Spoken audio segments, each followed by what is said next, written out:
bukan pelit ya ini ya, Iya. tapi well managed terhadap diri sendiri, insya Allah nanti bisa cepat beli rumah, bisa cepat beli keperluan lain. Jadi ada bedanya pelit sama well managed, itu Iya beda betul ya Bu ya. betul. Semoga nanti itu jadi kunci loh. Kalau biasanya begitu Me, itu lelaki nanti yang menjadikanmu sebagai seorang istri. Waduh, istri gua nanti bisa mengelola keuangan gua dengan baik. Justru Nah, itu ya Bu ini ya. istri idaman ini. Iya, justru Udah itu salah soleha satu idaman gitu. kriteria istri idaman, harus Iya. bisa pinter kelola keuangan. Iya.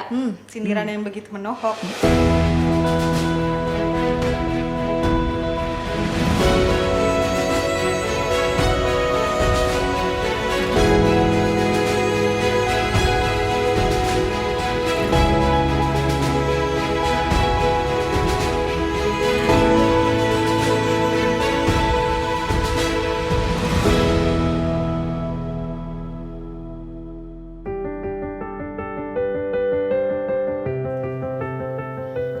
Assalamualaikum warahmatullahi wabarakatuh. Selamat datang di Hijrah Podcast. My Hijrah, my story, my adventure. Sebelumnya perkenalkan, saya Melani, host Hijrah Podcast yang pastinya kalau teman-teman di Bang Momolat pasti udah kenal dong, ya kan? Melani Karina, host Hijrah Podcast dan juga MC di Bang Momolat. Nah, untuk episode perdana ini kita mau kasih tips tentang tips and trick tentang perencanaan keuangan buat teman-teman khususnya di masa pandemi COVID-19. Ditambah lagi saat ini Indonesia juga sudah resmi nih masuk resesi, dan juga ada isu, bukan sebuah isu lagi malah ya, tentang Omnibus Law yang ternyata malah banyak menuai kontra dari kalangan pekerja. Nah, karena mungkin saat ini kita juga ada kebutuhan lain yang harus kita penuhi, entah itu mungkin cicilan KPR, hutang, atau bahkan biaya sekolah untuk anak-anak. Nah, menemani kita di episode podcast Hijrah Podcast pertama kali ini, kita sudah kehadiran narasumber yang luar biasa, yaitu Ibu Sasti. Konon katanya Ibu Sasti sudah berkiprah kurang lebih selama 20 tahun di dunia perbankan. Nah, beliau akan menjabarkan kiat-kiat tentang gimana sih kita melakukan perencanaan keuangan khususnya di masa pandemi ini. Nah, di depan saya sudah ada Ibu Sasti. Assalamualaikum Ibu Sasti. Waalaikumsalam. Apa kabar, Ibu? Saya lepas masker Iya, dulu ya. silakan Ibu. Oke. Kan kita mematuhi protokol kesehatan ya, Bapak Ya, Ibu. Nih, kalau Maya dilepas saya digantung aja biar lebih gampang. supaya kedengeran, supaya terpancar gitu ya aura kecantikan kita berdua. Apa kabar Ibu, sehat? Alhamdulillah sehat. Melani juga sehat ya? Alhamdulillah Ibu sehat. Mm-mm. Ibu udah Ibu udah pernah rapid atau swab test? Sudah 2 kali. Oh, sudah 2 kali. Alhamdulillah negatif. Alhamdulillah sehat-sehat selalu Ya. ya Bu ya. Semoga selalu negatif. Semoga kita semua dilindungi dan juga Semuanya selalu insya sehat. Allah, amin. Saya juga gak nyangka nih Bu sebenarnya Bu. Tiba-tiba saya dipilih jadi announcer di Hijrah Podcast, terharu banget. Kan Loh, siapa tahu, apalagi saya. kan siapa tahu ya Bu nanti ada radio atau agensi di luar sana yang pitching saya gitu kan ya. Oke, saya doain. Melebarkan sayap gitu Ya. biar eksistensi saya semakin nyata. Tapi jangan salah ya. Sekarang jadi host podcast itu laris manis di mana aja. Tuh kan Bu, Iya. bagus banget. Mm-mm. Semoga. Bukan lagi MC offline, tapi online. Iya bener Bu, sekarang Iya. virtual kalau nggak MC udah Betul. nggak ada tuh acara-acara ketemu tatap muka lagi begitu ya Bu ya. Betul. Rezeki nggak kemana ya Bu ya di masa pandemi ini, semoga rezeki kita semua tetap lancar. Amin. Ngomong-ngomong masalah rezeki nih, Hmm, rezeki tiap orang kan beda-beda ya Bu ya. pastinya Allah sudah ngatur masing-masing Iya, rezeki ngatur, ya. Insya Allah. Tapi di saat pandemi ini orang-orang tuh kebanyakan jadi was-was Bu. Semua orang kan banyak yang susah ya. Ada yang kena PHK, ada yang gajinya dipotong atau bahkan dirumahkan. Yes. Atau teman-teman aku nih, adik-adik kelas aku yang baru lulus kuliah tuh bingung Bu cari kerja. Karena kan jarang banget lowongan kerja, udah nggak ada tuh job fair yang di Iya, mana-mana itu betul. udah nggak ada Bu. Jadi Betul bingung mereka sekali. nyari kerja, takutnya susah. Nah, makanya Ya. kita di sini di episode podcast Hijrah pertama ini ngundang Ibu Sasti buat tahu nih Bu, gimana sih tips and trick untuk mengatur keuangan di masa pandemi. Sok mangga Ibu, Iya. dipersilakan. Terima kasih. Jadi gini ya, ini masa pandemi itu memang di luar rencana manusia gitu. Kita nggak pernah tahu bahwa situasinya kejadiannya kan seperti ini. Dulu terjadi di Cina, dipikirnya adalah dengan lockdown yang ada di Wuhan udah selesai. Ternyata menyebar, mendunia gitu, Mei. Dan jaraknya tidak terlalu lama kan. Itu kan bulan Januari ya. Bulan Januari, Februari, kita di awal Maret kita sudah mulai ada yang terinfeksi sampai sekarang, dan kondisinya diperkirakan 3 bulan, ternyata sampai malah dengan sekarang 7 lebih bulan lama, ya. bener. 7 bulan belum selesai, dan itu impactnya sangat luar biasa. Subhanallah, kondisi ini mengakibatkan kalau kita lihat, kita dengar lihat di berita-berita itu banyak sekali usaha yang tutup, kemudian terjadi PHK seperti yang Melani tadi bilang, bahkan sudah tidak ada job fair sama sekali. Nah, apa yang kita lakukan sekarang? Yang pertama, kita harus bersyukur terlebih dahulu bagi kita yang sudah diberikan rezeki dan sampai sekarang masih ada. Yang pertama Bener, Bu, itu ya, bener. dengan tambahnya syukur, insya Allah kita diberikan tambah nikmat lagi, gitu ya, tambah Amin, berkah amin, ya lagi. Rabbal Itu yang alamin. pertama, kita harus bersyukur. Dengan yang kedua adalah setelah syukur, apa nih langkah kita selanjutnya menghadapi kondisi seperti ini? Yang pertama adalah bahwa kita harus tahu diri kita sendiri terlebih dahulu, bahwa kita harus menjaga apa yang sudah rezeki kita berikan. Artinya begini, keinginan tuh ada nggak sih? Ada dong, Bu. Ada. Kebutuhan ada nggak? Ada juga. Ada juga. Sekarang bisa bedain nggak keinginan dan kebutuhan? Kebetulan yang penting-penting kali ya, Bu, Nah, ya. Kayak kalau sampai keinginan? kalau keinginan mungkin ada iPhone 12 udah keluar nih, Nah, Bu, itu tapi- manusiawi ya, bahwa semuanya saya juga butuh, saya juga ingin gitu. Nah, dalam kondisi sekarang itu kita simpan dulu di saku kita sebelah satunya yang namanya keinginan ya. Kita fokuskan dulu terlebih dahulu dengan apa yang namanya kebutuhan. Karena kebutuhan itu adalah sesuatu yang harus kita penuhi gitu ya. Yang harus kita penuhi sebelum keinginan. Nah, apalagi dalam situasi seperti ini gitu. Nah, kebutuhan itu pun juga dibagi macam-macam gitu kan. Pastinya gini, kalau kita punya list data gitu ya, list prioritas kebutuhan yang pertama gitu. Kalau saya sih sudah berumah tangga ya, sudah punya anak gitu ya, anaknya udah sekolah, pasti kebutuhannya macam-macam gitu. Dibandingkan dengan Melani masih single, kebutuhannya apa gitu kan, ya paling hanya 5. Tapi bagi yang sudah berumah tangga, berkeluarga gitu ya, apalagi sudah punya anak, kebutuhannya mungkin 1-20 gitu. Nah, itu diprioritaskan terlebih dahulu mana yang harus kita penuhi kebutuhan utama itu. Nah, itu adalah dari list kebutuhan. Yang kedua adalah bagaimana sih kita manage keuangan kita gitu kan. Sumber dananya cuma satu. Kalau saya misalnya hanya dari gaji saya dan juga dari gaji suami gitu kan ya. Kalau saya share pengalaman nih selama 20 tahun, kalau dulu masih single barbar aja gitu ya. Barbar aja. Bener, Bu, bener. Ya, Kalau bener mau nggak? apa aja boleh gitu Boleh ya. apa aja. Antara kebutuhan dan keinginan gak ada bedanya. Bener. Gitu kan ya. Kadang-kala kita menipu diri sendiri. Gue butuh ini sebenarnya, tapi nggak tanya. Sebenarnya nggak butuh-butuh amat gitu ya, bener Bu, nggak cuma ya? pengen aja. Iya gitu. Heeh. Kalau sekarang ada iPhone 11 gitu ya, udah ada iPhone 12, emang bedanya apa sih? Memori, selfie gitu ya. Itu kapasitasnya lebih gede gitu ya. Nah, itu adalah keinginan. Oke, balik lagi tadi, kalau saya pengalaman setelah punya anak kedua nih, karena anak pertama dulu itu masih agak sedikit ya, oke lah, anak baru 1 gitu ya. Yang penting asuransi pendidikan sudah ada, asuransi kesehatan sudah ada, dan asuransi yang ketiga udah ada gitu ya, tabungan Aman macam-macam gitu udah ya. aman. Begitu anak kedua ternyata dan kebutuhannya luar biasa. Nah, cara saya yang efektif adalah mempunyai 2 kantong Kantong apa tuh, Bu? kantong ya, bukan kantong kanan kantong kiri ya, pokoknya ada 2 kantong yang mana adalah saya itu wajib memisahkan. Jadi gini, sebelum saya gajian tuh saya membuat Excel namanya. Nah, kalau saya dulu pakai Excel, nah sekarang itu sudah nggak perlu lagi Excel. Coba lihat yang ada di aplikasi-aplikasi itu, banyak banget ya, kan? aplikasi-aplikasi Iya, keuangan. downloadlah salah satu Gratis aplikasi juga. itu. Kalau bahasa singkatnya adalah kita kan di dunia teknologi ya, kita ngikutin lah gitu ya. Nah, saya menghitung dulu nih dari gaji saya yang pertama dulu adalah saya harus menyelesaikan kebutuhan yang terlebih dahulu yang utama gitu ya. Yang prioritas Ya, tadi yang prioritas gitu kan ya. Mungkin adalah dipotong pastinya kita punya angsuran rumah gitu, itu yang utama, dan itu udah nggak bisa diganggu gugat gitu ya. Kemudian setelah dihitung semuanya, saya punya satu kotak tersendiri. Tapi kotak tersendiri itu adalah sebelum saya membeli kebutuhan, yang pertama saya lakukan adalah saya bulan ini harus mencadangkan dana. Gitu Jadi ya. sejenis dana darurat gitu nggak sih? Belum Belum sampai situ. darurat, tapi saya harus nabung terlebih dahulu. Tabungan Terlebih dahulu. Kok kayaknya tabungan itu menjadi satu yang penting, karena gini, di dalam tabungan itu ada pasti unsur darurat. Kalau kemudian saya memisahkan tersendiri, misalnya gini, gaji saya let's say 5 juta gitu ya, kebutuhan untuk rumah, kebutuhan pokok let's say itu adalah 2 juta.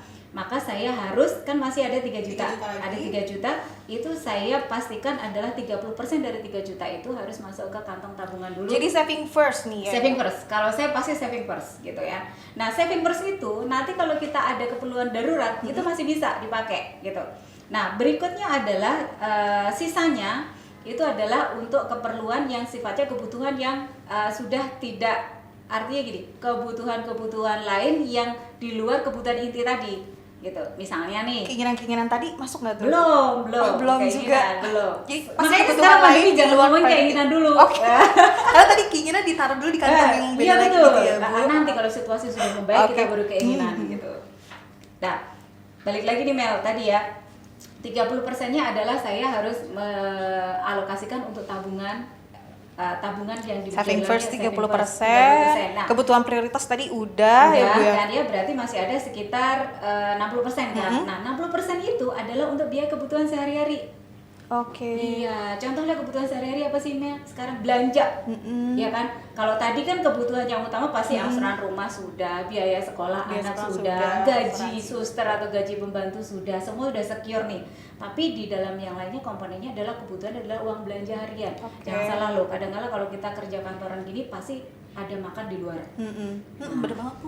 Bener kan? Iya. Nah, itu salah satu yang bisa kita siasati. Bisa kita siasati. Makan di luar kita sekarang wajib beli, apalagi kan dalam kondisi pandemi kita diwajibkan beberapa kantor itu untuk membawa bekal dari rumah. Betul. Lebih sehat gitu kan ya. dan Terjamin juga, terjamin bersih. kebersihannya, dan kita tidak banyak berinteraksi kalau kita beli makanan Oke. dari luar gitu. Nah, itu salah satu unsur yang bisa membantu kita untuk mengatur keuangan gitu. Nggak apa-apa lah kita belanja 10.000 atau 20.000 lebih mahal di tukang sayur, tapi kita bisa mengcover bisa mengcover expense kita untuk beli jajan di luar gitu. Ya, bener, Bu. Nah, itu untuk kebutuhan yang sifatnya untuk belanja harian. Berarti ini salah satu trik ya. Ya. Kita bisa manfaatkan untuk makan tadi, kita bisa bawa bekal sendiri, Bawa bisa bekal belanja sendiri. sendiri gitu Iya, ya, Bu. Dibanding betul. harus jajan-jajan keluar, mana lagi Betul. pandemi gini juga ya, Bu ya. Iya. Yang kedua ada yang paling utama adalah kantong untuk tabungan tadi itu, itu saya pisahin. Supaya Oke. saya nggak supaya artinya gini, kalau saya perlu sesuatu ya saya harus memanfaatkan dana yang 60% dari yang tadi 3 juta tadi. Jadi pokoknya yang saving first 30% tuh jangan disentuh-sentuh Jangan dulu sentuh gitu ya, Bu ya. Kecuali dalam Oke. kondisi memang kita sudah Sudah butuh banget. butuh banget. Iya, betul. Oke. Biar aman 30% kita amankan, 60% tadi baru deh kita siasati gitu ya, Bu ya. Iya, Kurang betul. Terus kemudian adalah kalau misalnya kebutuhan sehari-hari, nggak usah lah kita belanja mahal-mahal di supermarket atau hypermarket, yang kan kita kalau tahu di supermarket atau hypermarket ada kelas macam-macam kan ya. Benar. Nah, mungkin kita bisa belanja ke tukang sayur dan sebagainya. Manfaatkan untuk stok logistik itu diperbanyak. Soalnya saya gini, beli dah bawang merah jangan yang eceran gitu ya. Sekali beli bawang merah 1,5 kilo tapi bisa untuk 1 bulan gitu misalnya. Nah, itu juga lebih murah karena biasanya harga eceran lebih mahal dibandingkan dengan harga yang beli lebih lebih banyak. Grosir gitu Iya, ya, Bu, betul. kurang lebih. Nah, itu pintar-pintarnya kita aja gitu. Pinter-pinter kita dalam mensiasati Iya. gitu ya, Bu ya. Iya, betul. Tapi mungkin teman-teman gak usah percaya kalau gaji Ibu Sasti 5 juta tadi itu cuma let's say aja, ya kan, Bu? Let's say. Jadi mungkin kurang lebih tadi Ibu kalau dulu zaman dulu pakai Excel. Ya. Kalau sekarang Ibu udah pakai aplikasi, sekarang sudah banyak bertebaran ya di Play Store ataupun App Store dan juga gratis. Mungkin kurang lebih itu seperti spending diary ya, Bu ya. Ya, betul. Kalau bahasanya sekarang anak-anak sekarang tuh spending diary gitu. Kalau aku udah bikin spending diary belum ya? Nah, zaman dulu memang waktu saya muda, jadi masih di anak 1, spending dari saya itu mulai dari buku catatan. Oke. Nah, kalau dulu tuh ada kayak buku kotak-kotak gitu ya. Kayak buku tabungan gitu ya, Bu hari ya? ini Buku nyatet tabungan apa, domestik. nyatet apa gitu. Ah. Nah, itu kan susah karena dulu harus ngetes dari tabungan saya itu kan harus ngecek di ATM atau buku tabungan ngeprint dulu gitu. Bener. Nah, sekarang kan enggak kan? Sekarang udah pakai mudah. mobile banking kan. Bener banget, Bu. Jadi Hari kalau ini cek kemarin satu. transaksi apa kan tinggal lihat aja historinya. Kemarin apa ya, kemarin berapa, itu satu. Yang kedua, kita kan sekarang kalau saya lebih suka belanja tidak pakai uang cash ya, selalu pakai debit card. Dan itu udah pasti terlacak ya, Bu ya, transaksinya. Kan ada sales truknya. Nah, Uh-uh. sales truknya tuh nggak pernah saya pulang, Oh, jadi Ibu simpen. simpen aja. Suatu ketika kan di situ ada nomor merchant. Oh, ini tokonya mana sih, rupiahnya berapa, Oh, tanggal jadi berapa, bisa jam berapa. Kalau saya lupa ini gitu. jajan apa sih, ini beli apa sih gitu. Coba dikumpulin itu. pernah nih suatu ketika saya kumpulin banyak banget receh tuh, 100.000, 150, 50.000, beli kopi, beli ini dan sebagainya, jadinya banyak Mel, dan itu yang harus kita siasati. Artinya setelah mungkin gini, kita pernah kelebihan di bulan tertentu, nah itu menjadi evaluasi di bulan berikutnya. Oke, besok gua gak usah ngopi ya tiap hari ya gitu ya, besok mungkin saya belinya adalah kelas kopinya lebih murah ya misalnya, gitu juga bisa. Itu kita sendiri yang ngatur. Sebenarnya gini, balik lagi kepada keinginan kebutuhan tadi ya Mel. Kita pasti pengen suatu sudah 7 bulan kita nggak belanja gitu ya. Pengen suatu ketika kita di mall belanja ya. Keinginan untuk belanja, beli baju deh gitu ya. Ketika masuk di salah satu toko gitu kan, bagus-bagus, modenya gini-gini, pengen beli nggak Mel? Pengen kan? Ya paling kalau diskon. Nah, ya kan? apalagi kalau diskon. Kayak merasa untung banget kalau beli sekarang. Misalnya ada satu mode kardigan tertentu gitu. Padahal sebenarnya di rumah kita tanya sendiri ketika mau belanja itu, tanya sendiri. Ini sebenarnya gue butuh atau gue pengen. Kalau sama-sama kardigan, kenapa nggak pakai yang sebelumnya aja gitu kan? Tapi kan ngerasa, aduh kayak gue belum punya warna ini deh. Ya itu kayaknya gue belum punya model ini itu deh. Itu banget itu. Bukan saya banget ya. Biasanya soalnya kalau aku seringnya gitu Bu. Betul. Jadi saya juga gitu kalau belanjain buat anak itu sama. Kayaknya belum punya warna biru deh. Kayaknya belum punya warna abu-abu deh. Tapi jangan berangkat dari kayaknya ya Bu. Betul. Pastiin lagi, jangan sering kayaknya gitu. Betul. Itu balik lagi tanya diri sendiri Mel. Apakah kita butuh atau kita ingin? Itu yang utama gitu. Tips butuh atau ingin. Betul. Untuk sementara keinginan disimpan di kantong terlebih dahulu. Oke, jadi keinginan jangan dulu kita tengok-tengok. Pokoknya kita lihat kebutuhan kita, udah belum sih ini semuanya prioritas sudah terpenuhi belum sih? Gitu. Yang kedua, coba kita bayangkan pada saat kita mau membeli sesuatu yang itu adalah keinginan, kita coba ingat-ingat teman-teman kita atau masyarakat di luar sana yang kesusahan gitu ya. Coba bayangkan, kan kadang-kadang kita baca berita gitu kan, nasib ojol yang tertipu lah, sudah order fiktif ini itu dan sebagainya gitu. Sering banget itu menjadi pengingat diri kita aja bahwa kita memang harus ikut bukan prihatin ya, tapi ikut menjaga keuangan kita supaya kita lebih banyak savingnya dibandingkan dengan lebih banyak expense-nya gitu. Jadi jangan sampai besar pasak daripada tiang gitu. Betul. Ya Bu ya, itu nggak oke banget sih. Dan itu sering terjadi Bu kalau di anak-anak muda, apa nggak tahu aku doang, nggak tahu anak muda yang lain juga nih. Kadang tuh aku tuh nggak tahu gitu Bu, rupiah tuh udah lari kemana gitu. Padahal kan sekarang aplikasi udah banyak, mobile banking juga udah dicek, tapi kok kayaknya habis terus gitu Bu. Selain kalau tadi Ibu pakai aplikasi atau spending diary tadi atau Ibu pisahin keinginan kebutuhan tuh, ada lagi nggak sih Bu? Biasanya Ibu buat make sure nih kalau pengeluaran tuh in control gitu. Nah, pengeluaran in control tadi kan saya di depan sudah bilang ya, ada punya dua saldo. Yang satu ini tabungan saya itu nggak pakai ATM. Jadi nggak bisa kita celek-celek gitu ya. Ataupun kalau sebenarnya ini ada ATM-nya tapi saya simpen nih kayaknya. Saya simpen supaya nggak saya pakai gitu. Jadi ketika saya butuh, memang benar-benar butuh gitu kan. Nah, tapi sebenarnya ada bisa juga adalah karena kan satunya ini adalah terkonek dalam mobile banking. Sebenarnya bisa aja gitu. Tapi keinginan untuk kita mau belanjakan secara debit card itu nggak ada gitu. Jadi kartu aman ya. Kartu aman. Yang dipakai satunya aja, betul. Gitu. Kalau tadi kan Ibu udah punya tips and trick nih. Dari mulai kita pakai spending diary, pisahkan keinginan dan kebutuhan, dan itu penting. Terus review juga ya Bu ya, kira-kira tadi udah terpenuhi belum sih? Nah, kalau dari Bu Sasi sendiri buat emergency fund itu biasanya gimana Bu? Ya, emergency fund itu hitungan kalau menurut para financial planner itu adalah minimalnya 6 kali dari gaji kita. 6 kali dari gaji? Iya. Jadi kalau misalnya gaji saya 5 juta, berarti dana bukan 5 juta. Ya. Jadi kalau misalnya gaji saya 5 juta, berarti 6 kalinya adalah 30 juta itu harus merupakan dana yang tidak boleh diapa-apain tadi, Mel. Jadi kalau gaji 5 juta, 30 juta tuh udah pasti harus secure gitu ya, Bu? Iya, jadi gitu. Jadi misalnya sekarang kan kalau saya kan kerja udah lama nih, udah 25 tahun gitu ya. Nah, selama 25 tahun nggak mungkin nggak punya uang sebesar 6 kali gaji gitu. Nah, itu memang harus dipersiapkan bahwa dana darurat itu minimalnya adalah 5 kali dari gaji kita.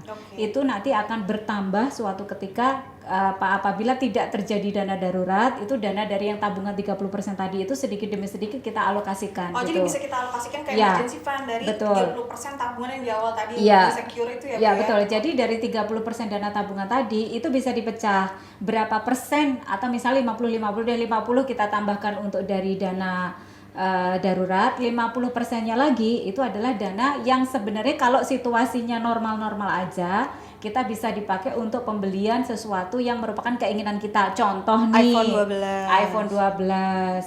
Ya, kalau misalnya sekarang sepeda nih, ya kan sekarang lagi musim sepeda nih, benar nggak? Lagi pengen beli sepeda juga. Iya, lagi pengen sepedanya upgrade gitu misalnya.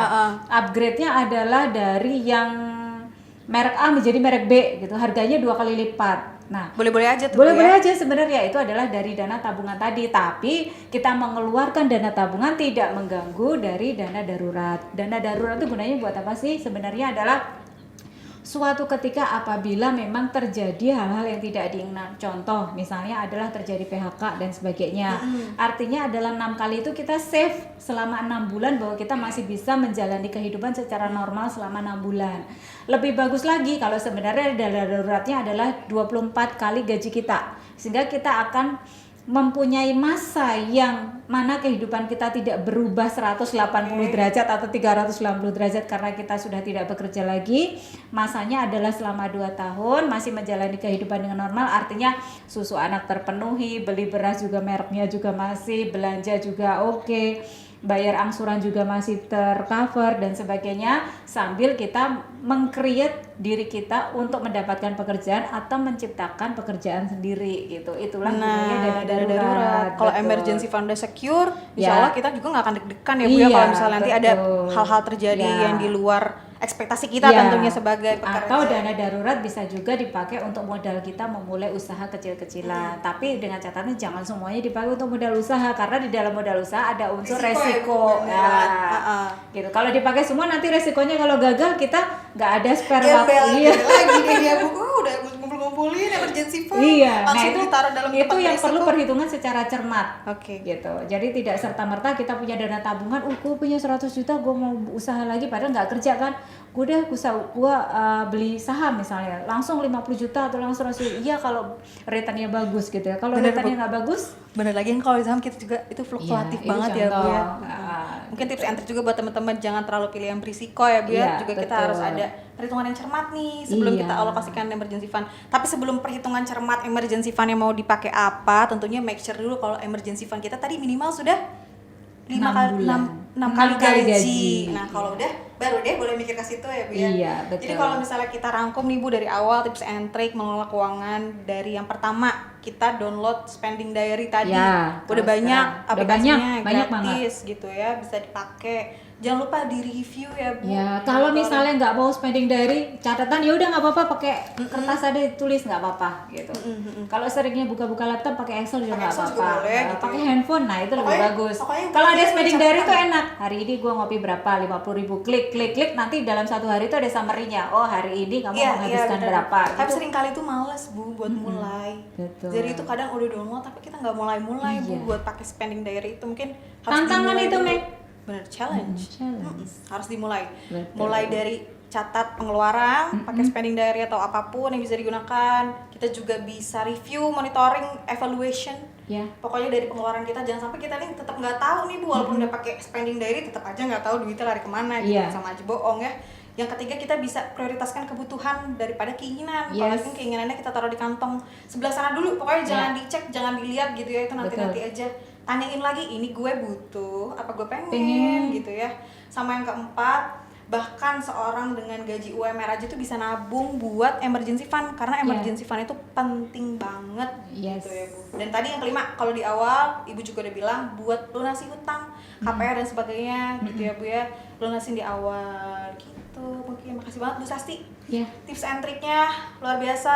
Jangan lupa teman-teman yang belum mulai download spending diary, atau mungkin kalau udah langsung dibiasain aja ya Bu ya buat catat review juga. Terima kasih sudah menemani saya Ibu di podcast perdana Sama-sama. ini dan juga ngasih tips and trik gimana kita kelola keuangan Ya. khususnya di masa pandemi. Pesan saya Mei, mumpung kamu masih muda, mencoba mendisiplinkan diri itu yang utama. Mencoba mendisiplinkan diri. Iya, bukan pelit ya ini ya, Iya. tapi well managed terhadap diri sendiri. Insya Allah nanti bisa cepat beli rumah, bisa cepat beli keperluan lain, gitu kan. Jadi ada bedanya pelit sama well managed Iya, beda betul, ya Bu ya. betul. Jangan lupa ya teman-teman yang sumuran aku yang emergency fund-nya belum oke nih, belum secure, yang tabungannya masih dicolek-colek buat Iya. keinginan-keinginan. Jadi kalau di tabungan belum ada 6 kali gaji, jangan beli keinginan. Oke. Nah, kebutuhan dulu aja. Oke. Well noted Ibu. Makasih banget sharing-sharingnya juga menyindir saya ke dalam lubuk hati yang paling dalam gitu ya. Buat udah mulai well manage tentang keuangan gitu ya. Terima kasih. Semoga nanti itu jadi kunci loh. Kalau biasanya begitu Mei, itu lelaki nanti yang pria yang mau menjadikanmu sebagai seorang istri. Waduh, istri gua nanti bisa mengelola keuangan gua dengan baik. Justru ini, itu ya, ini Be. istri idaman ini. Iya, justru Udah itu salah soleha, satu idaman gitu. kriteria istri idaman harus Iya. bisa pinter kelola keuangan. Iya. Sindiran yang begitu menohok. Ya Bu ya, makasih Ibu. Sama-sama, Mei. Insya Allah kita bakalan reguler nih Bu untuk bikin podcast hijrah yang bermanfaat buat teman-teman semua. Terima kasih atas waktunya Ibu Sasti. Sama-sama. Semoga teman-teman semua bisa mengelola keuangan dengan baik khususnya di masa pandemi. Semoga aku juga. Terima kasih. Amin. Assalamualaikum warahmatullahi wabarakatuh. Sampai ketemu lagi teman-teman semuanya. Waalaikumsalam. Podcast Hijrah, my story, my adventure.